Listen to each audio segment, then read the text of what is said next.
السلام عليكم ورحمة الله وبركاته. ازيكم عاملين ايه؟ اتمنى تكونوا بخير وبألف صحة وحال. قبل ما نبدأ الفيديو ياريت نصلي على النبي عليه افضل الصلاة والسلام. ياريت تدوسولي لايك وتشتركي في القناة لو مكنتش لسه اشتركت عشان يوصلك كل فيديو جديد. هنعمل مع بعض النهاردة زي ما انتوا شايفين باين معانا من المكونات اللي معانا. هنعمل مع بعض النهاردة صينية كيكة بس في ايه؟ في قلبك، يعني صينية كيكة في قلبك. معايا هنا كوبايتين من الدقيق ونص كوباية من الزيت وكوباية من اللبن وكوباية من السكر، كلهم بنفس الكوباية. تمام. و3 من البيضة، وتقدري تعمليها ببيضتين 2 بس عادي خالص، بس انا عشان كان عندي 3 عملتها ب3. وكيس بيكنج باودر وكيس كيك شيف، لان انا هعمل صينية كبيرة شوية. لو تلاحظوا انا مطلعه الطقم البومبي بتاعي بعمل بيه عشان كوبايته كبيره شويه. وكيس عصير برتقان فروتي، عايزه صينيه الكيكه لون وطعم فروتي، انا بصراحه بعشقه. وكيس من الفانيليا. تمام.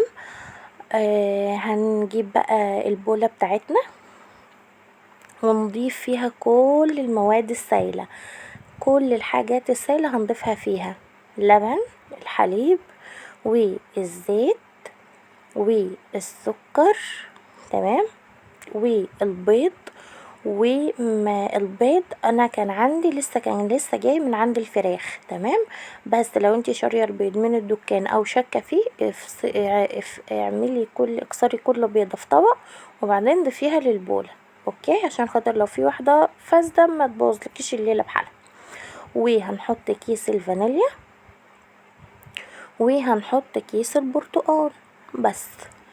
تمام. هنضيف كل المواد السائله. فاضل معانا ايه؟ الدقيق والبيكنج باودر والكيك شيف. طبعا انت تقدري تستخدمي 2 كيك شيف وتقدري تستخدمي 2 بيكنج باودر عادي، بس انا كان عندي الكيسين دول فاستخدمتهم. وقلت عشان خاطر انا هعمل صينيه كبيره شويه، فلو انت هتعملي صينيه صغيره اعملي نفس المعايير دي بس بكوبايه صغيره. انا بعمل كده نفس المعايير نفس المقدار دي بكوباية صغيرة. وعلشان اقولك على حاجة، الكيكة ما هي الا مقادير. يعني ايه يا اميرة؟ يعني الكيكة ما هي الا مقادير، ظبطت المقادير هتطلع معاكي حلوة جدا. يعني انا كنت بعمل نفس المقادير دي على الصينية الصغيرة بكوباية صغيرة. تمام.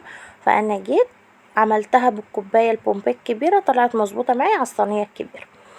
هنا انا كنت زي ما انتوا شايفين انا كنت ضربت بالمضرب الكهربائي، تقدري طبعا تعمليها في الخلاط، تعملي الخطوة اللي فاتت دي في الخلاط وبعدين تعمليها بايدك او بالمضرب اليدوي.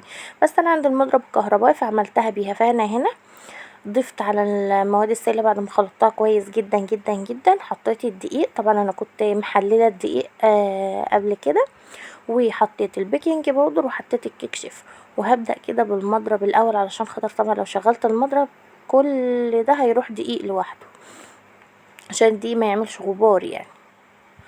تمام. وهنبدأ بقى نضرب بالمضرب كده ونمسك المضرب معانا كويس جدا، ونفضل نضرب بقى لحد ما الدقيق يختلط كويس بالمادة السائلة، بالمواد السائلة اللي احنا ضربناها مع بعض. بصوا انا هنا انا كنت خلاص خلصت وايه خلاص يعني خلاص هفصل. وانا في الوقت ده كنت جبت الصينية بتاعتي وعملت فيها حطيت دهنتها بالسمنة وبدرتها بالدقيق. تمام. المقادير دي بتاعت الصينية الصغيرة في الطقم الجرانيت، طبعا المستطيل عشان اسهل الدنيا عليك اكتر بقى. الطقم الجرانيت المستطيل اللي بيجي صينيتين، دي المقادير بتاعة الصينية الصغيرة فيه. تمام كده، حلو كده. تمام. طبعا الطقم المومبي ده كل العرايس جايبة منه. تمام.